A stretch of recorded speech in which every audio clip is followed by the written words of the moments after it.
Hello, everyone, and welcome back to the Star Wars Stuff Podcast. My name is David, And I am Ted, aka Steady. and I am slowly getting better here. I thought we were over this already. No, man, I'm still kind of sick. Thanks to Almost, you, huh? Ted. Almost. Thanks to the thousand celebrities you were high fiving over at San Diego. Yeah, I'm guessing that's why I got sick because I was exposed to all of their celebrity germs there. But yeah, we might talk about that later on a different podcast. But There you go. this is Star Wars stuff. There's some things to talk about here. Before we get started, though, I do definitely want to recognize all of our awesome supporters out there, especially on the top tier of our Patreon, starting with Hayden Hauser, Darth Ace One, Liam McCallion, Chris Simpson, Kevin Leininger, Dev McCaffrey, Drew Peters, Zach Netzel, Maya Morris, Maka Tautala, Adam Haber, Brad Mackey, Front Row King, and Darth Beard. Thank you so much for all your awesome love and support, helping us buy new equipment, buy swag, pay for trips, all that good stuff. So I always want to acknowledge you guys. So the last episode we did was a D24 episode. It was Friday night, and we talked about the three big trailers that dropped. It was Skeleton Crew, which was released to the public, an Andor trailer, which wasn't released to the public, and a big surprise Mandalorian Grogu trailer. Did you happen to watch all those trailers? I did see the first two you mentioned, and I did see most of the Mandalorian Grogu one, but I think whoever filmed it, they didn't get like every single shot. It was kind of shaky and hidden, if you know what I mean. So let's just say I think I got the gist of it. Wasn't a lot, wasn't too much shown, but I think there was some interesting things in it. Yeah, it was shocking that they even showed anything because that movie's Right? like 2 years away. But it was really cool to see Favreau and Filoni on stage. And they did like a little presentation. They said we had to come with something at D23. And of course, D23 was a big convention that was held. And to me, D23 wasn't like a big fan thing, at least for me and my friends. But apparently, it is a big like fan convention thing. If you're looking at us on a YouTube, Facebook, Twitter, there's a graphic there. It says the Ultimate Disney Fan Event, and I'm not quite sure that I've heard it advertised that way in the past. But it happened over my birthday weekend, actually. And Ted and I had just gone to SDCC, so yeah, I wasn't gonna have enough money to fly out there, buy the ticket for that all that good stuff. But yeah, it took place. A couple things that we noticed after that podcast was the fact that we mentioned that Filoni and Favreau walked across that stage, but Kathleen Kennedy was kind of noticeably absent. So I don't know if that means anything. I don't know if she was working on something or what the reasoning was. Um, there were talks and rumors that she was maybe going to step down as president last year, around the time when Indiana Jones got released.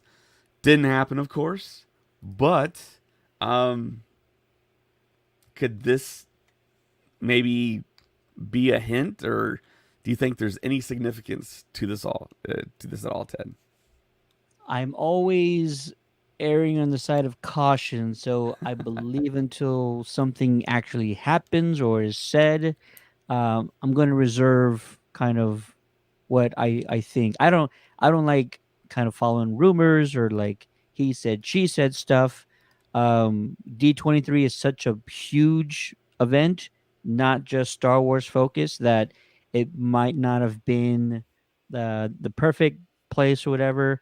And since Favreau has his hands in the Mandalorian thing and all that, um, it's hard because D23 is not like all hands on deck, right?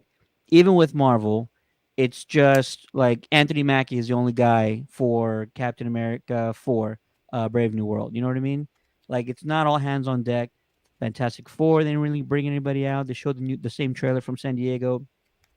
So it's a very big spectacle, Mm-hmm. but it's not like everybody on board we're doing this. So maybe that's where they kind of save after going all out with San Diego. And I think Celebration might be a different story. That if we don't see Kathleen anywhere around Celebration, that's when I think you can really start, you know, raising alarms or start talking about it. Yeah, start the speculation.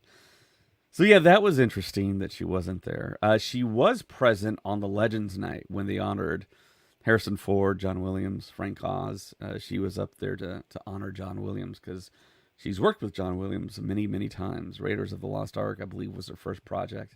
But we'll get to the Legends ceremony in a little bit.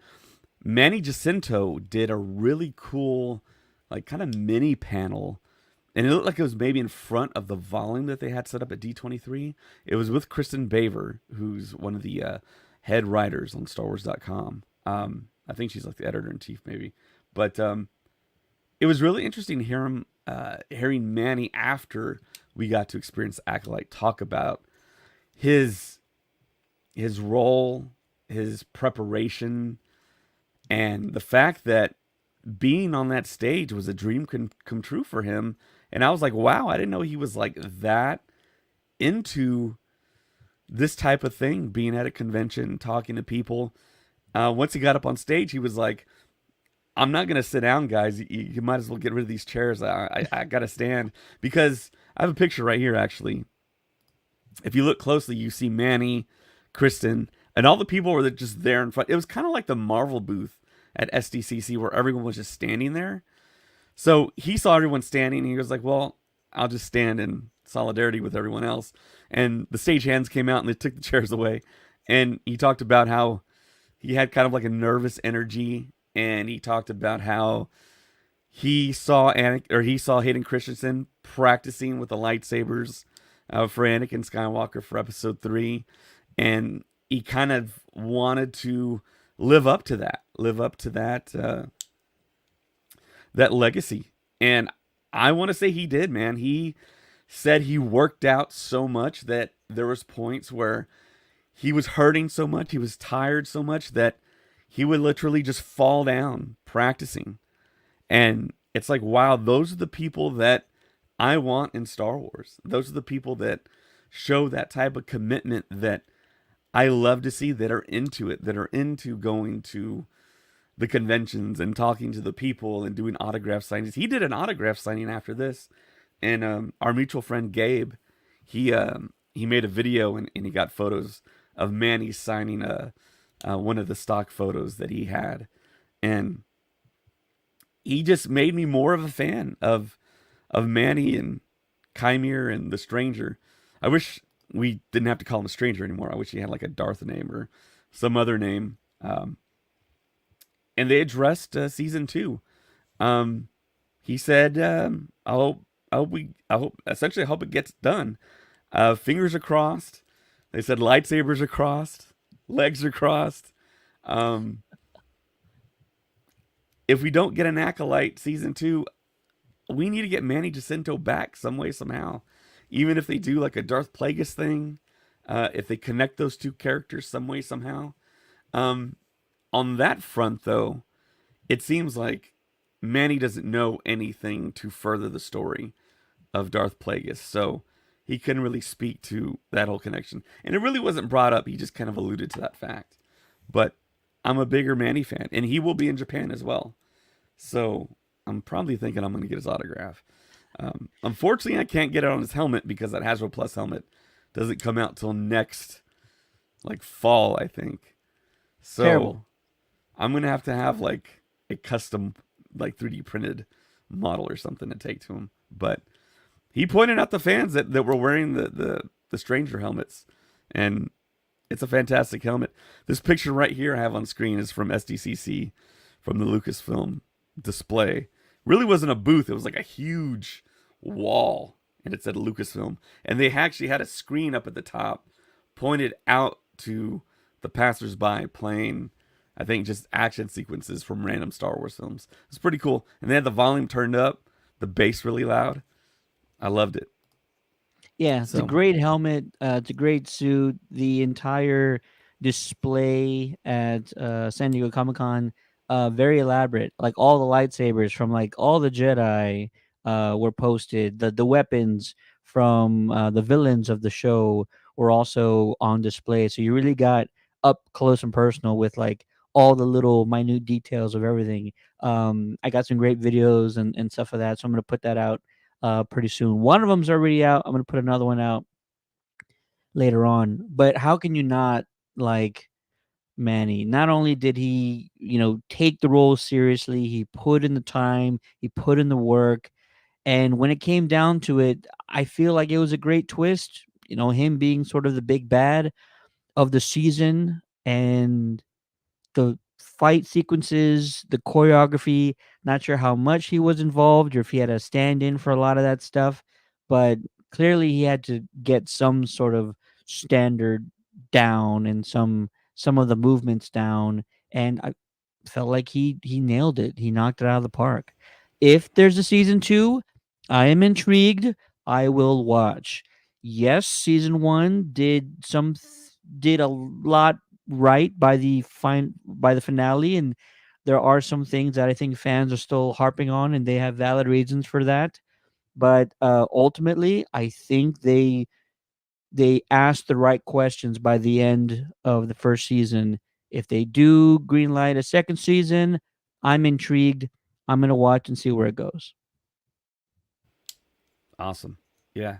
Um, he did talk about how he did a lot of the fight scenes. So yes, he was in there dueling along with Lee Jung Jae and Daphne Keene, and it was incredible, man. Just to see how much work he put into his arms alone. Once he went sleeveless, it was like, oh my gosh, the guy is just nonstop working out. And he spoke to that too a little bit. He said that he doesn't think that he'll get in that good a shape maybe ever.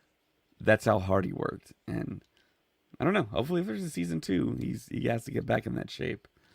But yeah, it was a tremendous performance, and he was known as like a comedic actor, not really, and maybe slightly drama, but not like an action guy before. He's a young guy, but he my killed it. first my first sort of project with him in it was Top Gun, and Top Gun Maverick, and I believe he said there was a lot of stuff that was cut out of his. Unfortunately, I don't remember the details surrounding his scenes, but a lot of it was given to the main characters and Glenn Powell, respectively, because he was sort of like the number one side character. So if there's some really cool stuff out there, hopefully there's some deleted scenes that include Manny. But yeah, that was when I was first introduced to him, and I thought he did fine there, and then totally unrecognizable in this one. Like if you would have told me that was the same guy, if you had him like side by side, I wouldn't believe you. They just look completely different. I didn't even notice him in Top Gun. I mean, he's got short, fighter Yeah, pilot haircut. He's the only, I'll say, Hispanic looking guy. uh, I yeah, don't know how else he to is say a that. Filipino descent. Yeah, Yeah. which Um. there are cousins. Let's be honest. Yeah. Yeah. There's a joke. There's a joke out there. Um. Maybe I won't tell it. Which is fine. Yes, But yeah. So yeah, in the Philippines, they do speak a lot of Spanish over there. So yeah, it's interesting. those conquistadors they got around. Let's just say that. All right. So the other interesting thing was the fact that, of course, when you have these conventions and they don't release the footage to the public, what happens?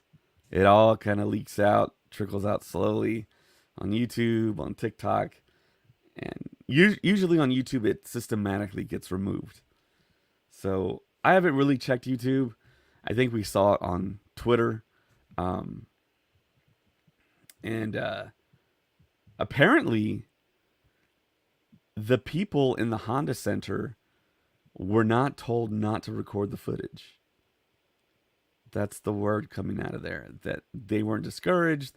They weren't told not to record. And people just recorded, and it's on people's phones now. So it's kind of like one of those things. Did Lucasfilm, Disney want this to get out? Is this kind of like their, I don't know, strategy, like to build hype?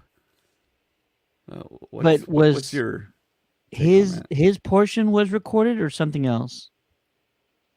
I'm talking about the Mandalorian Grogu footage and the I just think you can't police it. You had three tiers yeah. of seating, right? I mean, this is Oh, a more tiers than that, I think, because well, I this is mean, like like, where the Ducks play. yeah, It's like a it looked like 25,000 seat arena, and yeah. I'm I mean, thinking they only like, had around 12, I think, for the presentations, is what I yeah, heard. because they kind of cordon off like a Yeah. third of it. Yeah, But you had the floor, and then you had the sort of 100 section, and I think you had a club section, and I think you had a top tier section, and right, it looks sold out. I didn't see a full video of everything, but it looks sold out. So I just think it's impossible to police that. Whereas in San Diego, everybody's seating at one level. You can kind of have somebody, witnessing multiple sections. I mean, if you see sort of a phone at a head's length or above a head, easy enough. But just too difficult to try and police an entire stadium or an arena. It's what it is, an arena of people.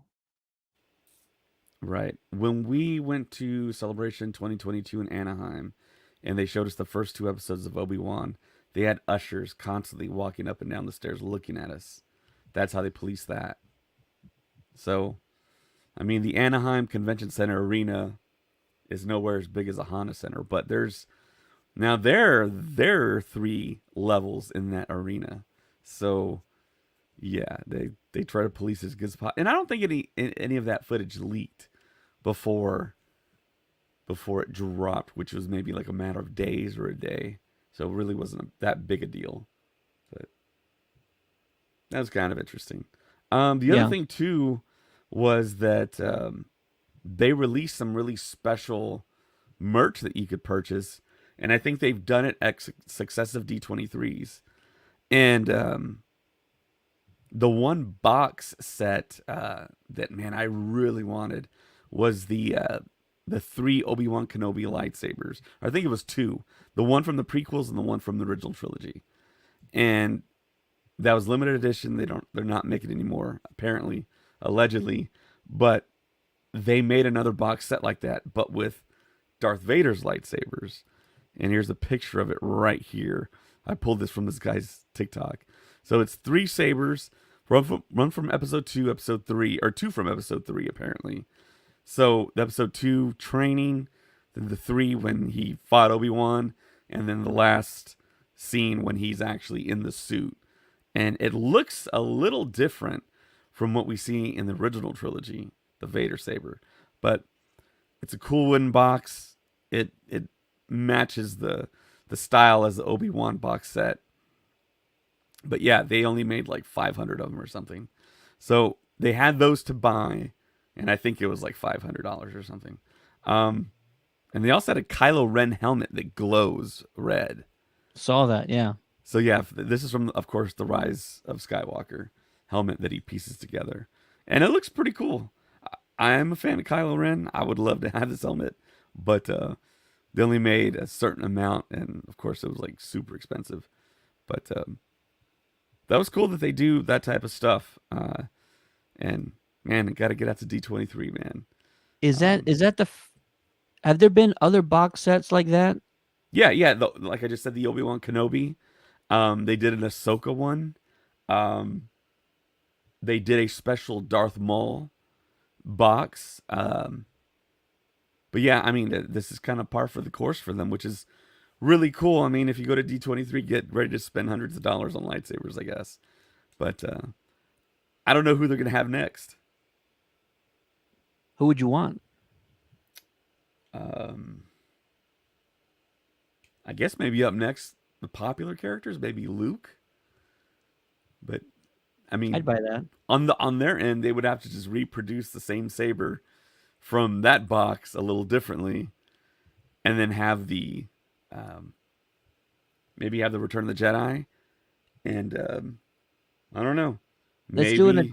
let's do an Attack of the Clones box set. I want Dooku, Yoda, and Samuel Jackson's purple lightsaber in there as well. That'd be a cool box set. Yeah, that would be cool to kind of mix up the characters.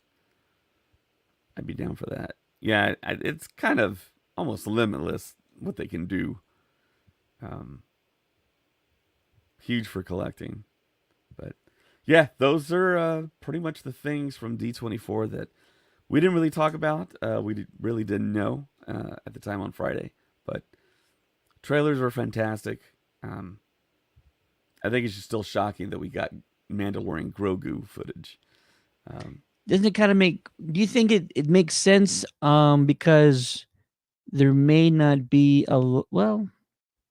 Are we expecting this to be sort of uh, a massive culmination of like all the characters that have been on The Mandalorian before? Like we're gonna see Ahsoka, we're gonna see the Mandos, and like Katie Sackhoff, and everybody's gonna be involved. Do you think that? Because if not, it's really easy to kind of get Mando and Grogu like out doing things alone. You know what I mean?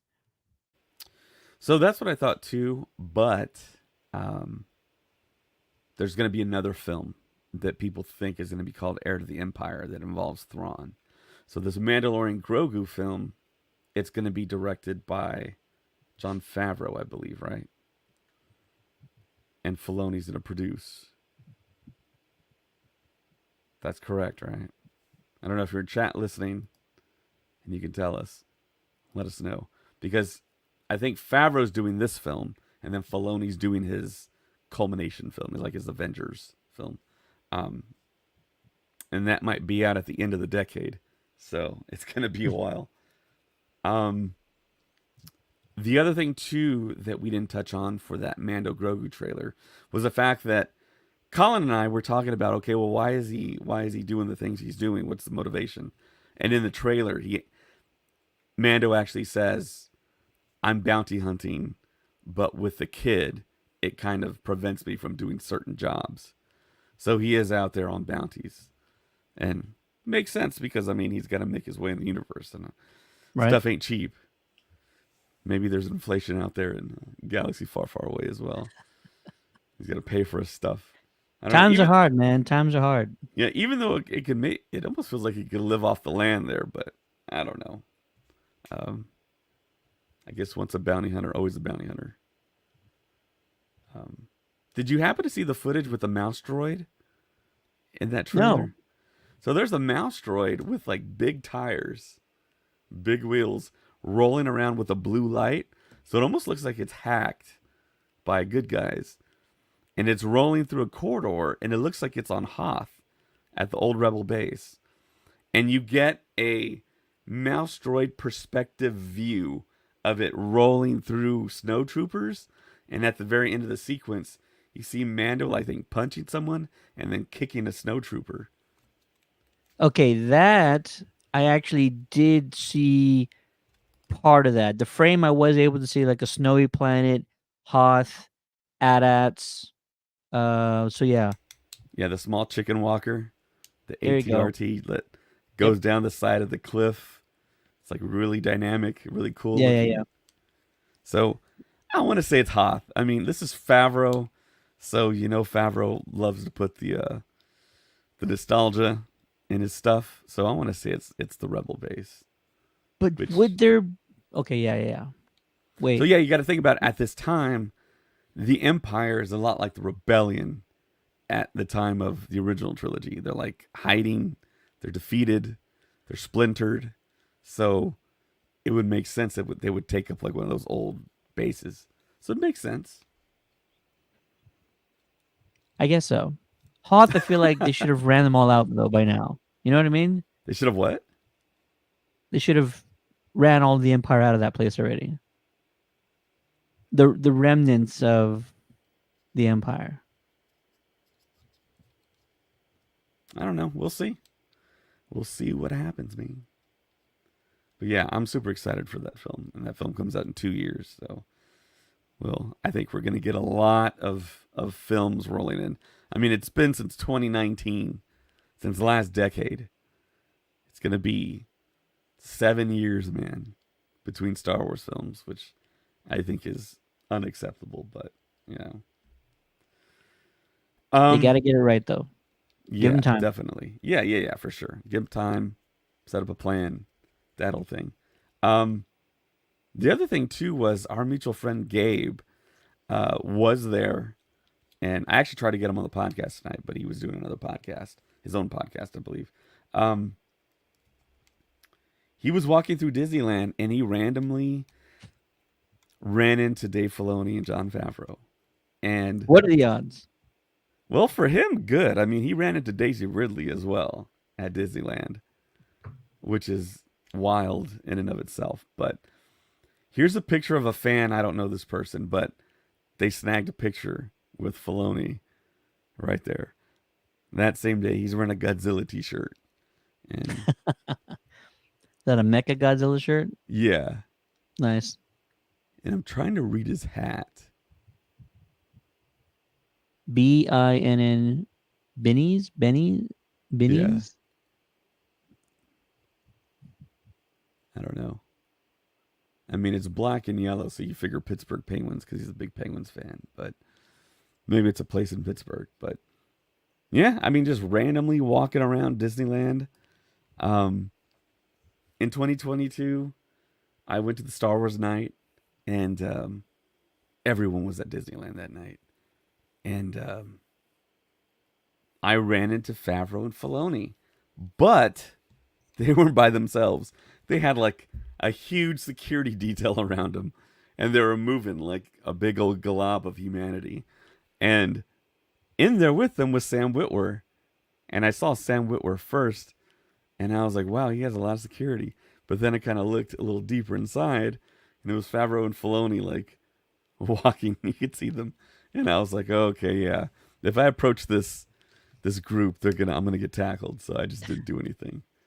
So yeah, I've solved the mystery of the hat. That is a Benny's skate sharpening hat. okay. Skate sharpening and equipment repair. He was a skater boy. Well, ice skating, hockey, yeah, I think you're right. Yeah. yeah. So the big ceremony that happened also, I'm not quite sure when and how every event at the Honda Center actually took place and how that was all set up because at every convention that they have at Anaheim, they usually have it in their own arena, but they had it at the Honda Center where the Anaheim Ducks play. Um, and I think it's fairly close to Disneyland. I don't know what the geography is, but it's always interesting when we go to the Anaheim Convention Center for a celebration. We always end up at this kind of open air mall area, and it's right in between the convention center and Disneyland, and they usually have the Ducks playing, they have basketball on, um, and it's open air, so you can hear all the fireworks from Disneyland. But it's cool that they did that. I mean, more people have access. In Chicago Celebration 2019, we were there. They had it at the arena where I believe DePaul plays, and a lot of capacity for a lot of people. They turned away a lot of people though, which was odd and unfortunate. But we were able to get in there.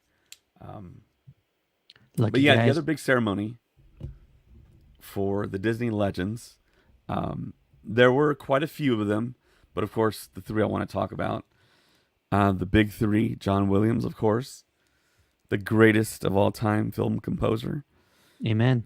Frank Oz, who served as the puppeteer for uh, one of the Jim greatest Henson. Jedi's of all time, Yoda. And of course, Frank Oz worked with Jim Henson. He was the puppeteer for, I believe, Grover, Fozzie the Bear, Miss Piggy. Um, so, yeah, iconic Muppets. Huge part of our childhood. And of course, Harrison Ford, who is one of the most iconic movie stars of all time. and of course he started as Han Solo to kind of kick off his mainstream career. Then he went to Indiana Jones, and of course he had a string of other highly successful Hollywood films.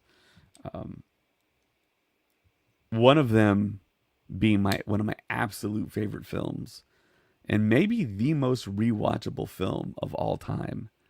It's The Fugitive. I've seen that movie so many times, dude. I watched it the other day on YouTube TV because it was just on. I put it on.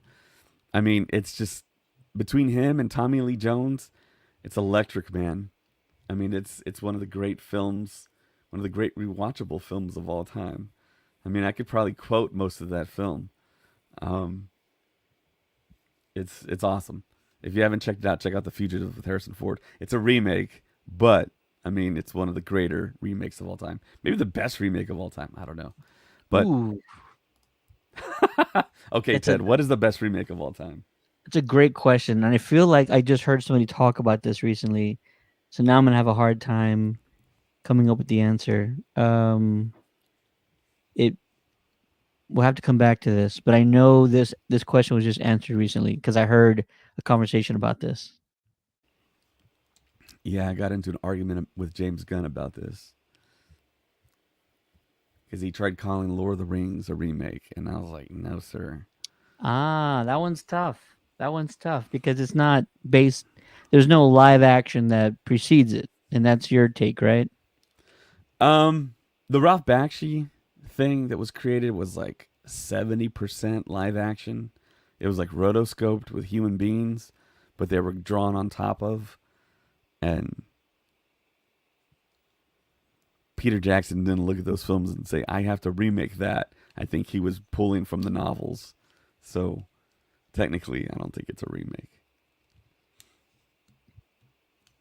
But apparently, The Wizard of Oz is a remake as well, the one with Judy Garland. Which, who's seen the original? You know, it's kind of one of those weird things. But yeah, so John Williams, the greatest composer of all time. Um, Harrison Ford and Kathleen Kennedy. The one appearance I think Kathleen Kennedy made was to honor John Williams at the Disney Legends ceremony, and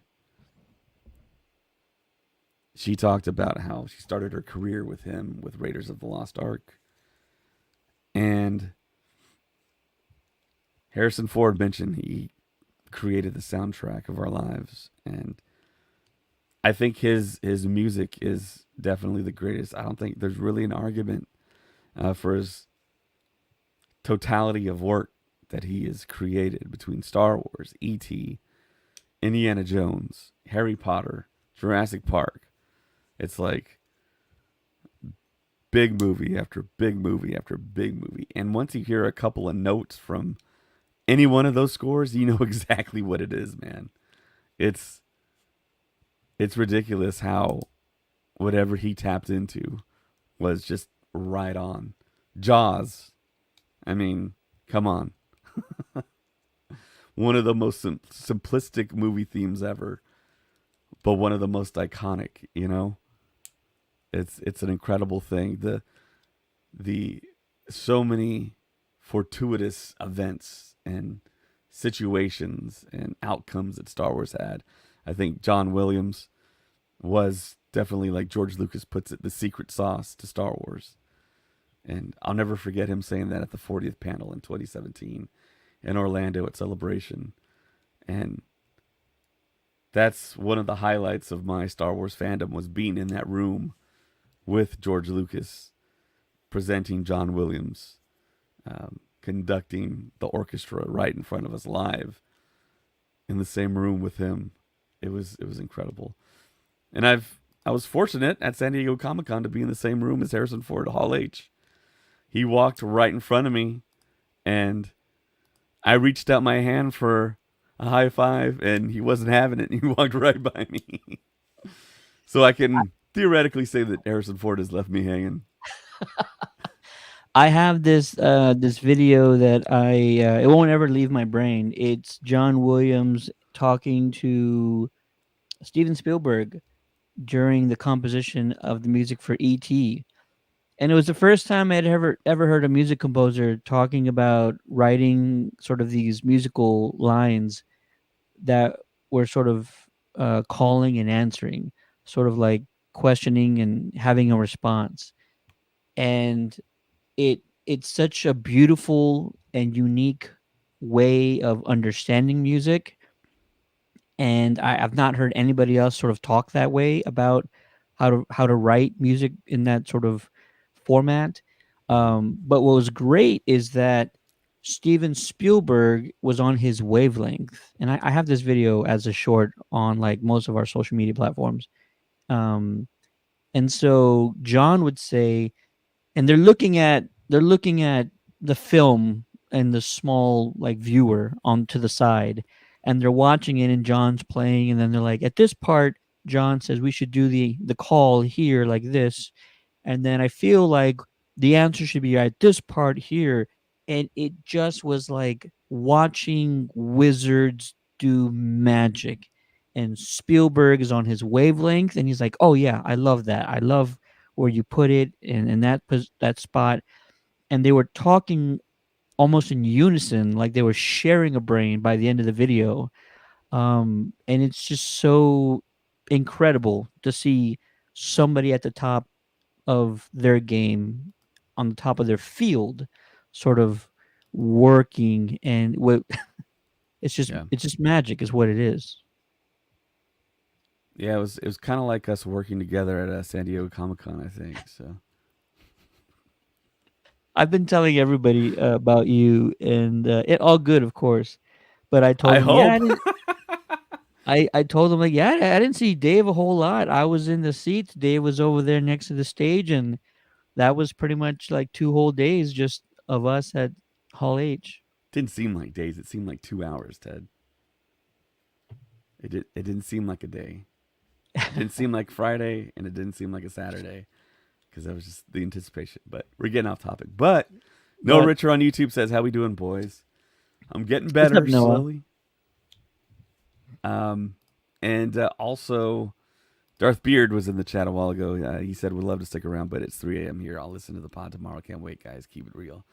So yeah, two awesome contributors to the podcast there. I was going to pose this question to you earlier. If we Yeah. do not get a season 2 of The Acolyte, I'd love to see Chimere in sort of a short, sort of a Tales of the Jedi or Tales of the Dark Side short. 3, 4 episode shorts of either him coming into contact with a master, or just maybe the separation or the downfall from the Jedi Order. That would be pretty amazing. And they Right. do those shorts so well. They are so well done. Yep. I definitely agree. Tales of the Empire, Tales of the Jedi. Yeah. Um, I would love some live action shorts. That would be really cool. Really interesting. Is Yeah. that possible? It just feels Heck like it's yeah, it's so much. possible. It feels like it's so much work for getting such little out of it. And the episodes to some of these series are so short to begin with. They're sort of like shorts. Yeah, I mean it's that thing of they want subscribers, so they got to cut up like a long form movie. It's that type of thing, and then it's a TV show. It's not a movie, so they're limited on budget. It's many factors involved. But if you could do like a 15-minute episode short and just advertise it's a short, guys. It's not a TV show, and we could see, like you said, backstory of Chimere. Oh man, that would be so cool. But hopefully that's something that comes to fruition. Um, but yeah, I think going it's back, possible. going back to the Disney legends here. So Harrison Ford gave his speech. Um, he thanked everyone for giving him his life that he's led, because of course without the fans of paying the money for ticket sales, VHS, all throughout the 80s and 90s, and then DVD and Blu-ray, 4K. I mean, then going to the theme parks. I mean, yeah, we pretty much helped him. We gave him his career. and he's been acknowledging that. Um, and just a icon of the ages for our childhood. And he is getting older, but he's still doing work, man. He's getting older, but he's not acting like it. Like He's getting stronger. it feels like when he was doing the Crystal Skull, or even this most recent Dial of Destiny Indiana Jones sequel. Felt like he wasn't into it. He wasn't enthusiastic about it at all. It felt like, oh, this is definitely gonna be the last thing he does because of just maybe how slow he's moving, and how much he's not into it. And then we see him at San Diego, and he's like running out to the stage, Yeah, like and he's like bypassing me. he's he's hulking out, Yeah, he's screaming, and then he's like yelling at his castmates, right. and it just felt like, who is this guy? Who is this guy? And it felt like he was having fun, which is not something I've Yeah, said a lot about Harrison Ford in recent memory. Um, it looks like he was having a blast, and the marketing for that, and it just feels like he's rejuvenated in a way. Maybe it's yeah, that Marvel money, which is an answer he did give on yeah. what's the biggest difference with working with Marvel. And he said the paychecks, Oh which you gotta man, love. You gotta love that. nothing like a nice big bag of Marvel cash. I'm just happy that we got to see him in person. I've not seen the legend in person, so that was Well, I've been in the room with them 3 times now. I think 2017 celebration. No, no, no, 4 times. 2017 celebration, 2022 celebration. I want to say there was another thing. Man, I'm so lucky that I can't even remember anymore. But yeah, before 2017, I hadn't been in the room with any of these Star Wars notables and celebrities and creators. Um, we were worried, Bender, but now we're not anymore. yeah, and he's broken his ankle, he's broken his arm, all throughout recording or filming the sequel trilogy. So, but yeah, he's so Bender is here. We shouldn't worry anymore. All is well. Yeah. So Frank Oz, he had to me one of the most moving speeches, and he spoke from the heart. And he talked about growing up, even in adulthood, he had very low self esteem. And he talked about telling us not to wait to be who we really are. And he told the crowd, I want to give you a jump start right now. Don't wait till you're 80 years old to be who you really are. Just be who you really are and do do what you love. It's kind of what I'm doing right now. I'm talking about Star Wars, talk about movies and pop culture on Countdown to the Geekcast. I mean, that's me. That's always been me.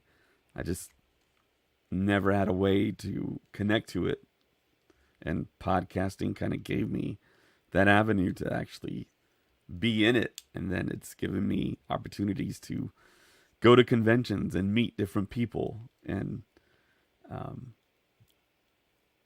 talk to creators and interview people, and it's just been awesome.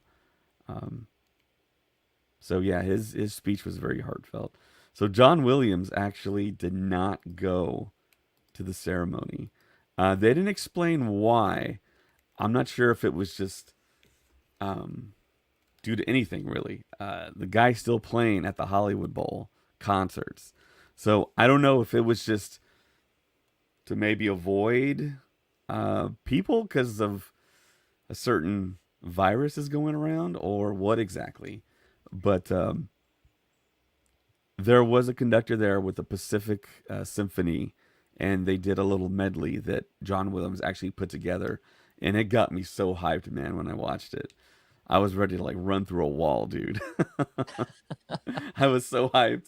Luckily, my wife came home from work, and I calmed down. But I was just so hyped seeing that. And of course, they had images, they had intercuts of the original trilogy, the prequels, the sequels, Raiders of the Lost Ark, and it was just terrific, man.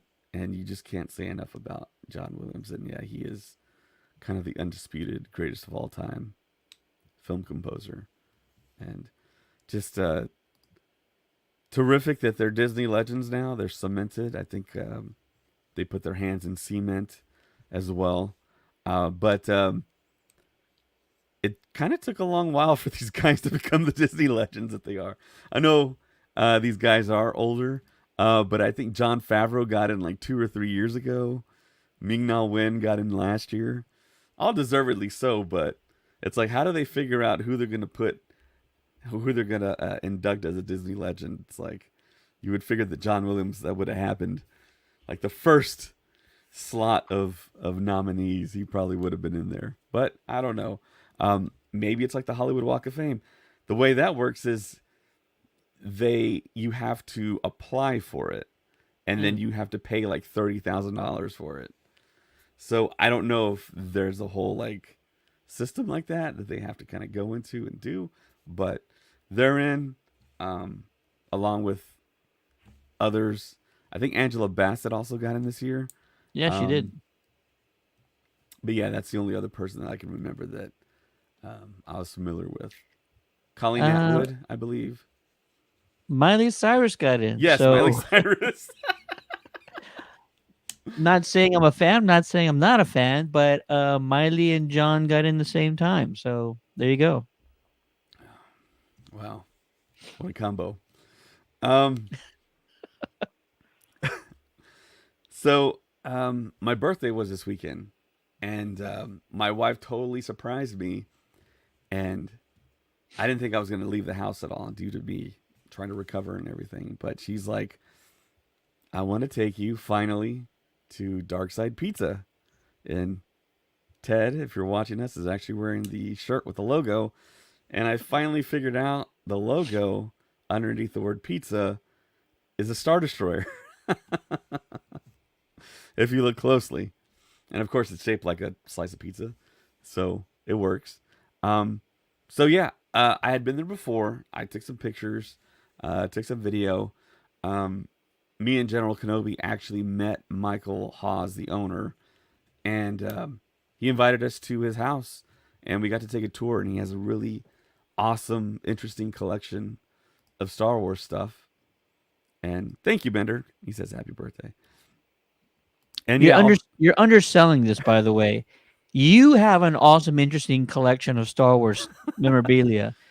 Michael Hawes has like a basement that looks like you're on a level of the Death Star, and it's wall to wall, floor to ceiling, filled with not only like purchased merchandise, but also like crafted dioramas and movie studio quality replicas that are like ready to be shot on film. Like he has those type of extremely detailed, like the one I always wanted to see in person was the trench run. He's got like a trench run diorama that is like screen accurate, and who owns that? No, nobody else owns stuff like that. Maybe Skywalker Ranch, maybe Todd Fisher, but that's like it. That's it right there. yeah. Um, you're actually incorrect, Ted. Ooh, about what? It's more than what you said. He hasn't. So So I don't think he shows everyone everything, but I think he showed me and Kenobi a lot of stuff. And yeah, it's his own personal thing. I don't want to go into too much detail, but it's a lot of stuff, man. It's a lot of different stuff, and there's lots of stories behind the stuff. Um, and yeah, it's incredible, man. It is truly incredible. And a lot of the stuff before he opened up Darkside Pizza was in his house. So I remember going into his house and seeing the things that you can go to Darkside Pizza, which here's a picture of the outside at night. and you can go in there and check it out. So yeah, very interesting things that are in there, and it's 80s as well. So there's like ET stuff, Back to the Future. There's like a back half of DeLorean coming out of the wall, a Jaws shark busting through the wall, um, couple of It, Michael J. Fox mannequins that are very very lifelike as Teen Wolf and Marty McFly. Um, but yeah, like I said, my wife surprised me. We drove the hour and a half from my house to get there in Bernie, and Michael was there, his wife was there, and his daughter was there. And I talked to all three of them. It just so happened that his daughter was my server. It was her first day on the job, and um, I think she was having a little bit of difficulty with like the handheld computer. Um, and I was like, "Take your time. It's no big deal." And she's like, "Cool, cool. Okay, I'll be back." And I just told her we're not in any rush. We're just celebrating my birthday, and this is all we got planned tonight. And we're just trying to enjoy ourselves, enjoy the scenery. And right above me was a lot of Regal Robot stuff, a lot of the bust maquettes that Tom Spina sells, all the autographed ones, the limited edition ones, and we ate kind of we ate on the second story, and right across from us was the Wampa, the life size Wampa pulling Luke Skywalker through the snow. And I sent you a picture, Ted, when I was there. Um, that's right. the wait, you usually have a wait. It opened 90 days ago. They said it was about an hour wait, but they said we could wait at the bar. So that's what we did. I was with my wife and my daughter, who's 21, and she ordered a drink, and my wife and I got water. And the bartender was actually the general manager. We started to talk, and we were talking about stuff, and he also came up to the table, and we chatted a little bit. And he was like, "This is kind of funny." He said, "Any question you got, let me know about the store, the restaurant, about any of the artifacts here." And then one popped into my head.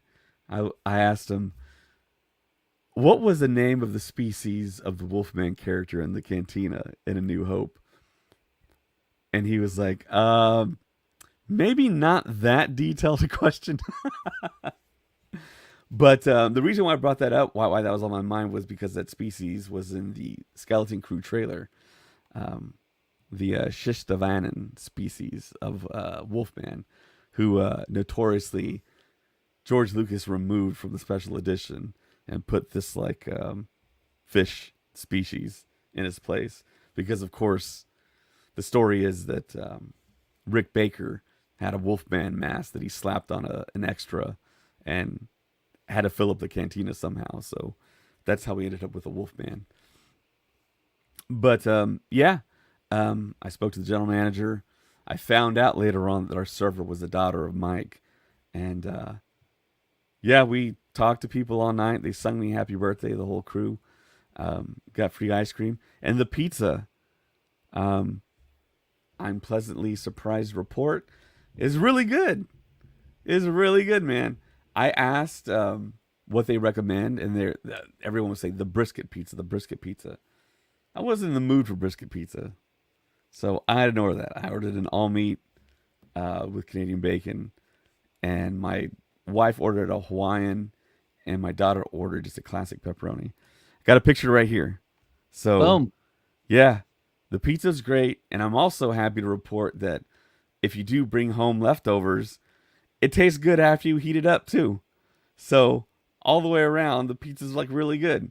And it's a brick oven made, so it's that style. But I mean, it's good, man. The ingredients are really good.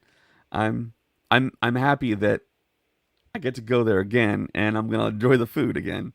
So that was like my one like big concern was, man, is the pizza actually gonna be any good? Yes, it is.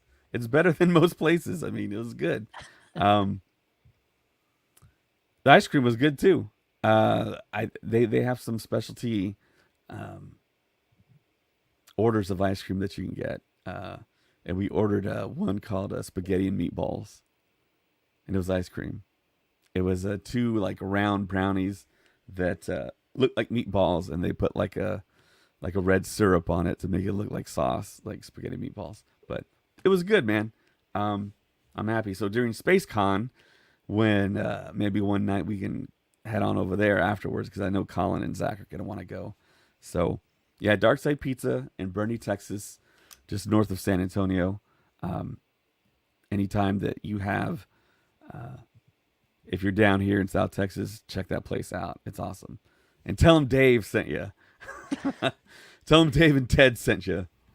I also had a great time. I was with General Kenobi. Was part of our team for the grand opening, and I had no ice cream. I did not know they had ice cream, but I did have a glass of wine, some appetizers, and my pizza was also incredible. But it was the barbecue chicken pizza, Mm, and it was delicious. I It's really hard to find a really good barbecue chicken pizza, and this one had bacon on it, which I usually do not see that on a barbecue chicken pizza. Usually, it's red onions, bell peppers, chicken. It's not marinara sauce, it's actually barbecue sauce. The barbecue sauce was so good, I said, "You guys need to put more of this. I love it so much. There's not enough." It was a thin layer of barbecue sauce. And I'm like, "No, I need another two more layers of this stuff because it's so damn good." So I don't know if they've done that quite yet, but that was my first request when I ate there. The food was great, the appetizers were great, and the ambiance is like no other.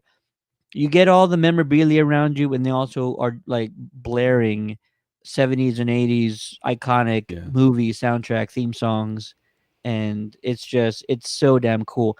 Shout out to Michael out there. I'm gonna take a small part of the blame for how busy they are, because my TikTok video that I did, which was a sizzle reel of the joint, is now over 1.2 million views, Wow. and all of the comments, and not all, half the comment are people trying to determine how far it is a drive for them. So the comments on the video are all like, "I'm only 45 minutes away. It's a 7-hour drive for me. See you in 9 hours." All that kind of stuff. So Yeah. I people mean, are really excited.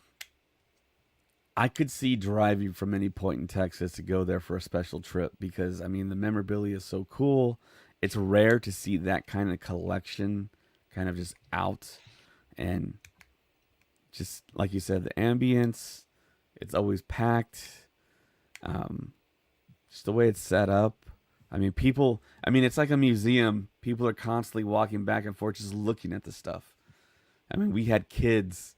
Like I had like right behind me up at the top, there was like a collection of '80s toys. So there was like a Cabbage Patch doll, like a Michael Jackson action figure. I think a lunchbox, and yeah, like kids were like kept on walking up and just looking at it and like taking pictures while we're eating. And I mean, it was cool. So yeah. No, Richard says, do they have minis written in Arbesh? I don't think so. I don't think they have that.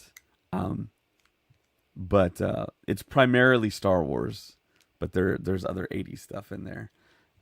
So yeah, it's really cool. Definitely recommend it, and we should be back. And hopefully we're doing like a Instagram live or on StreamYard live, and we can maybe walk through the place. Um, so the other thing I wanted to talk about is Daisy Ridley. She did a big photo shoot for Women's Health, and she actually um, came out and said that she found out that she has something called Graves' disease, I believe. Um, and I'll kind of give you. It's a short article on the Hollywood Reporter. I'll read some of it here. It states Daisy Ridley reveals Graves' disease diagnosis. Daisy Ridley has revealed she has been diagnosed with Graves' disease. In her cover story for Women's Health, the Star Wars actress shared she was told she has the autoimmune disorder last September.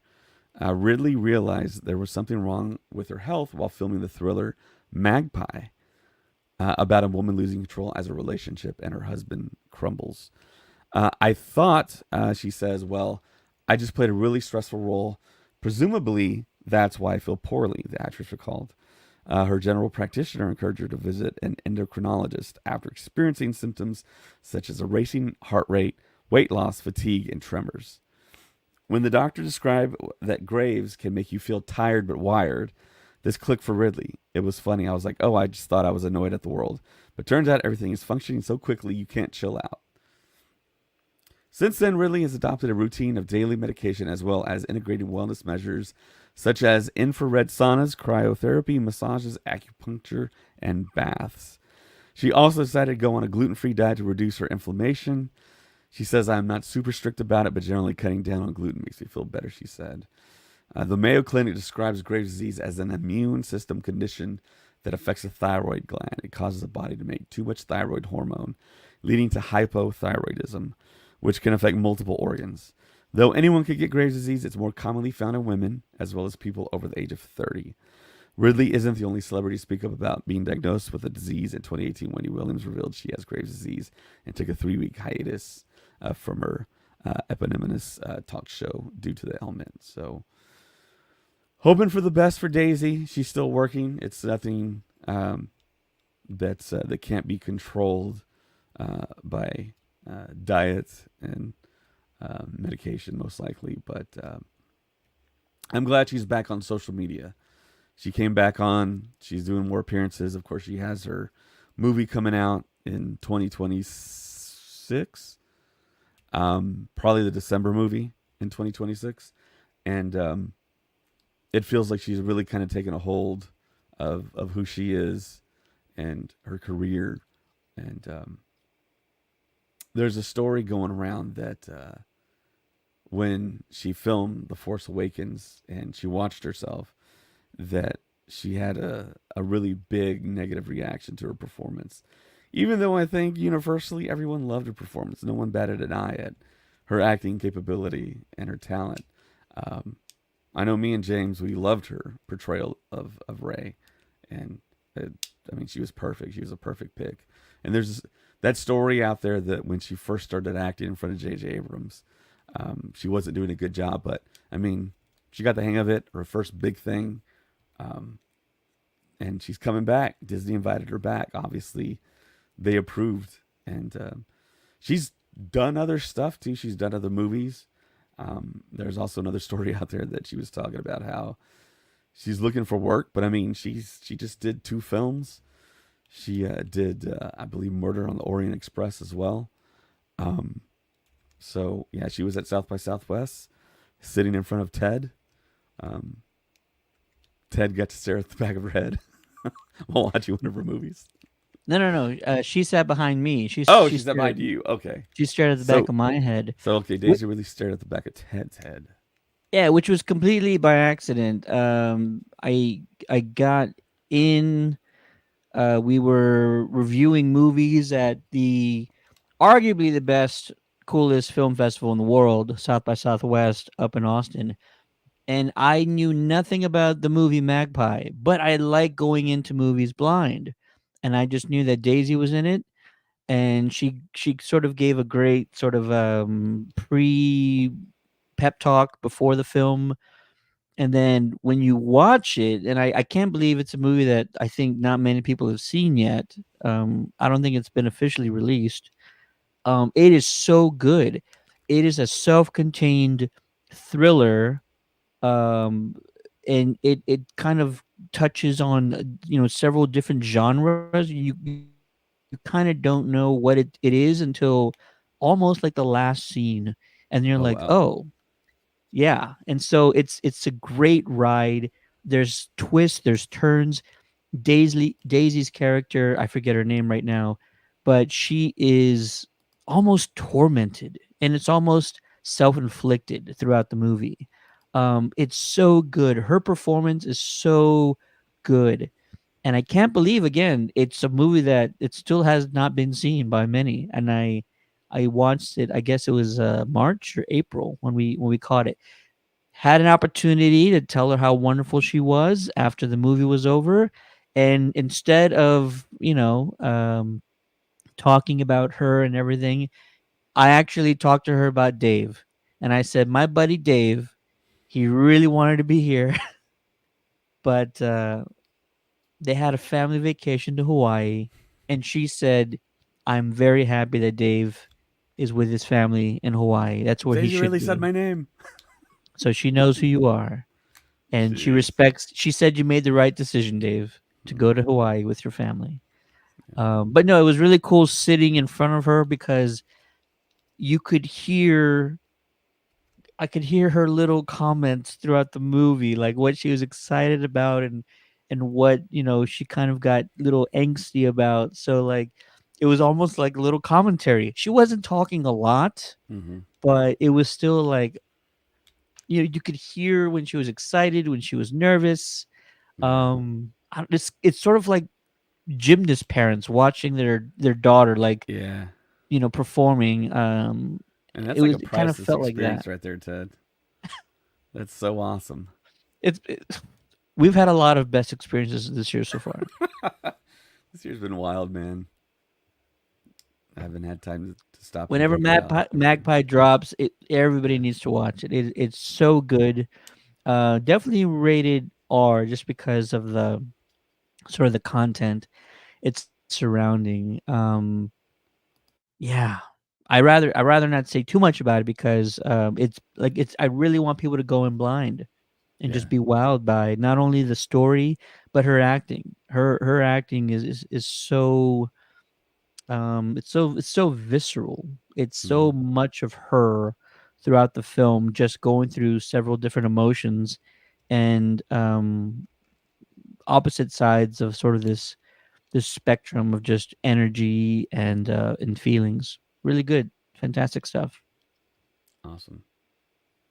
Yeah, I'd always heard the word magpie, and I'm like, magpie, magpie. What is a magpie? I looked it up. Do you know what it is, Ted?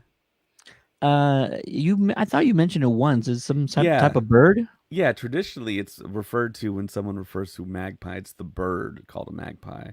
And they will go around and collect things like off the street. So if that has anything to do with the movie, I don't know. I'd assume. But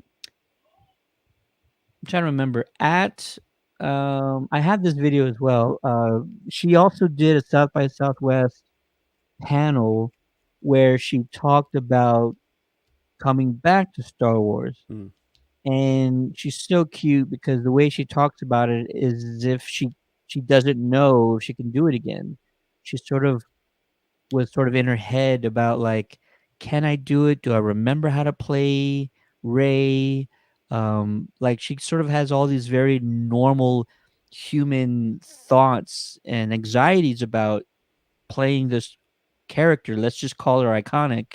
mm, And it was just so down to earth the way she talked about it. Like if it was just her going back to an old desk job, like, oh, do I really want to do it again? Can I do it again? How will it be different? She's had so many experiences. That crazy birthday. There's so many different experiences she's gone through. So yeah, it's a great sort of clip I got of her panel. That's also on our YouTube page over at Countdown City Geeks. So when you're done with this, go check that out. Daisy Ridley's. I got a couple of clips from her panel over at South by Southwest. She was a busy girl. yeah, awesome. Yeah, the way that Daisy Ridley talks is kind of like the way you're kind of describing it. And what she said in the past, it's like uh, she doesn't feel like she belongs there or should be there, like almost like imposter syndrome. Um, so someone on YouTube, not so cancer, says, "What's up? I listen to you guys on Spotify. Thank you so much. Welcome, welcome. Yeah, welcome to YouTube or YouTube Live." Um, but yeah, I feel like that sometimes. I feel like when I'm at these conventions with you, Ted, and then you're like, "Yeah, come back here," and I'm like, "Is this okay?" And then we're talking to Andy Serkis, we're talking to Katie Sackhoff, we're talking to Ming Na Wen, and I'm like, "Am I about to be tackled right now?" Because it feels like I just shouldn't be there. Because I mean, you live your life with all these rules and regulations, and no, no, no, you can't do that. You can't go there. You can't talk to this person. You're not allowed. And then all of a sudden you can. It's like you're like looking around, like, is this okay? Is is everything good? Um, and then especially at San Diego Comic Con, I was constantly like, why am I here and not all these other people? Like, what's going on here?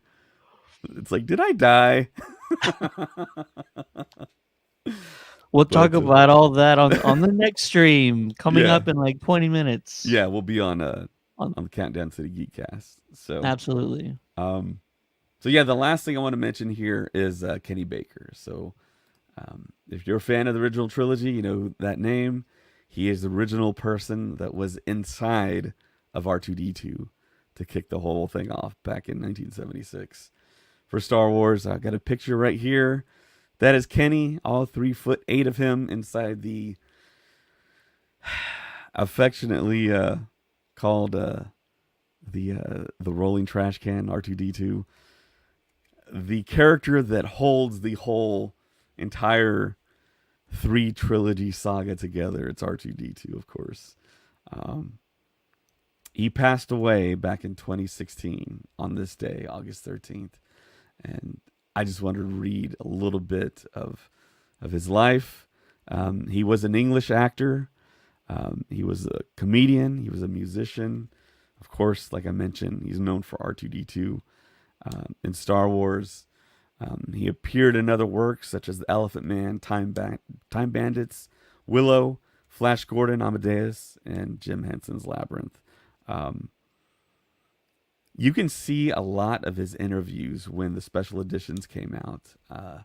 You can go to YouTube and hear him speak, and he was a charismatic guy, and he'll always be a part of the legacy of Star Wars. And I like to remember all the people that have passed that contributed, especially heavily to Star Wars, such as Kenny Baker. Um, I love the story when he tells when he was testing out being inside R2D2's the barrel portion, and the um, the people who created R2D2 had the dome on top swiveling, but of course back then they had multiple wires and everything, and I believe they had them on ball bearings, so when it would twist, it couldn't twist to a certain point because the wires would wrap around Kenny Baker's throat and choke him. So they had to be aware of that. And he said one of the first times it happened, he was like, he was like choking inside of R2D2. And I can't imagine being in North Africa and Tunisia and that sweltering heat in the desert and being inside of a metal uh, box, essentially, kind of just baking out there. Um, but I mean, he did it. He came back for the prequels. Um, and yeah, I just want to remember Kenny Baker's memory and give a shout out to him. And um, R2 is one of the greatest Star Wars characters out there. No argument. So, um, yeah, I Without a think doubt. everyone in Yeah, the Star Wars family misses him. So, absolutely. yeah, with that, I think that's everything that we wanted to cover this go round. Actually, before we go, we do want to talk about um, if you can't make it to Japan for Star Wars Celebration next year, and not everyone can. I mean, a lot of people don't live in that country that listen to us. There is a convention coming up shortly, very close to Ted and I. It's called SpaceCon. It's going to be in San Antonio, October 25th through the 27th. Ewan McGregor is going to be there. Hayden Christensen, Rosario Dawson, Ray Park, Gina Carano, Katie Sackhoff, Ming Na Wen, Ahmed Best. They're all going to be there. This is going to be like a mini celebration. Ted and I will be there, of course. Ted's going to probably be on stage and moderating all these panels, talking to all these celebrities. And it's going to be a great time. Colin will be there. He's flying down from Michigan. He's bringing his new Chewbacca Wookiee screen accurate cosplay, and you'll get to hear him, and hug him, take pictures with him for free.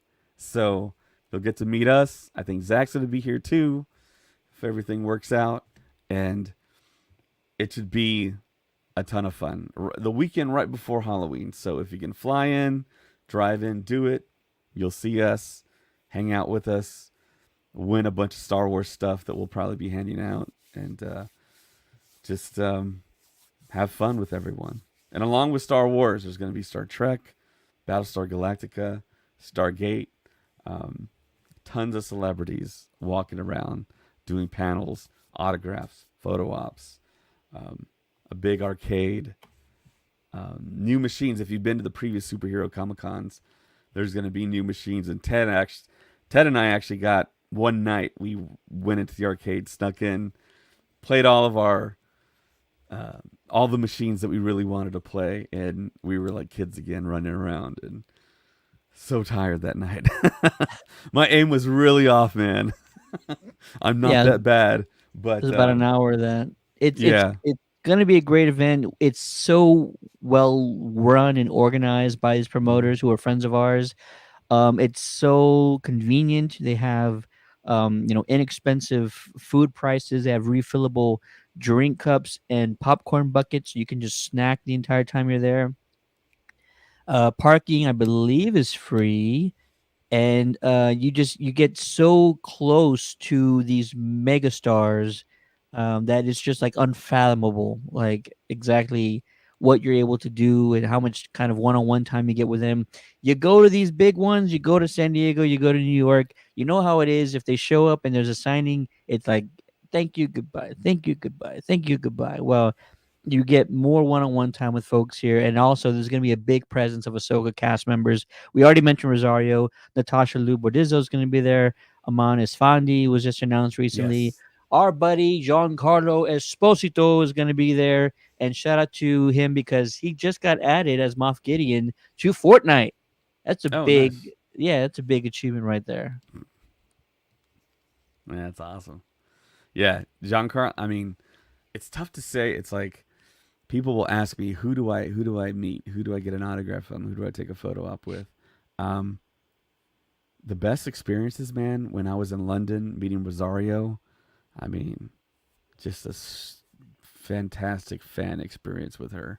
She asked me what my name was. She told me it was nice to meet me. When she signed the photo, she said, "What do you want me to write?" I said, "I'm looking at it right now." I said, "Can you write Star Wars stuff podcast rules?" And she's like, "Okay."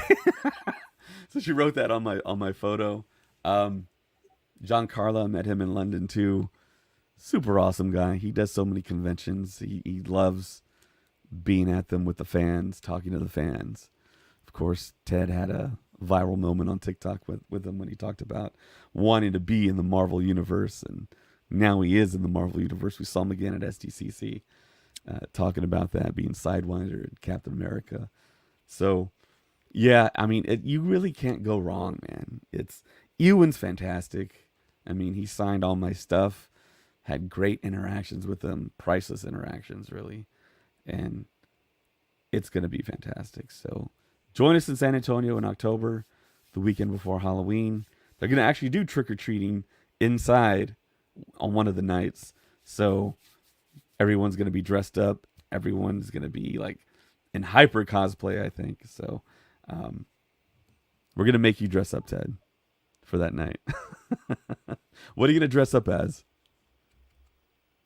I have no idea what I'm going to dress up as. I'm waiting to kind of figure out all the other stuff that's going to be happening, and then we'll figure that part out. I Simple would love. costume, just take the face hugger and put it on your face and walk I, around. I'll do that. I would love a Jedi robe for the weekend, but we'll see Yeah. how warm it is in October. This year is looking pretty hot, so we'll Yeah. see how that goes. Yeah.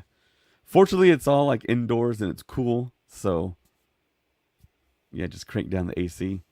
But thank you so much, everyone, listening to us. I know I'm still recovering from my con crud from STCC, but um, thank you to all the Patreon supporters out there. If you're on YouTube, hit the like button, drop a comment, tell us what you thought. Um, we're also on Instagram at Star Wars Stuff Pod, Twitter at Stuff Pod, Threads at Star Wars Stuff Podcast. We're also on TikTok. You can email the podcast at starwarstuffpodcast@gmail.com. We're also on Facebook. We have a group and a page. And shout us out on Apple Podcasts and Spotify. Write a review, 5 stars. We'd appreciate that. And for Ted, my name is David, and may the force be with you. You're supposed to say always, Ted. And also with you.